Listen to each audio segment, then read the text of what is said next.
1970-yil Jahon chempionati finalida bir futbolchi o'yinni bir necha soniyalarga to'xtatadi. Xo'sh, nima uchun deb o'ylaysiz? Bu futbol afsonasi Pele edi. O'yin boshlanishidan oldin u hakamdan bir necha soniya so'raydi va pastga egiladi hamda butsasining shnurini bog'laydi. Natijada o'sha butsa modeli va uning shnuri futbol tarixidagi eng mashhur reklamalardan biriga aylanadi.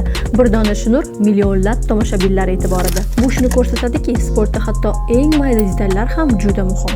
Butsa shnuri mustahkam bo'lishi kerak, tez yechilib ketmasligi kerak, yuzlab zarbalar va yugurishga chidamli bo'lishi kerak. Chunki o'yinda shnur bo'shasa, futbolchi bir necha soniyalardayoq ustunlikni yo'qotadi. Shuning uchun professional sport mahsulotlarida ishlatiladigan shnurlar maxsus texnologiya asosida ishlab chiqariladi. Virtus ham aynan shunday sifatli va mustahkam shnurlarni ishlab chiqaradi.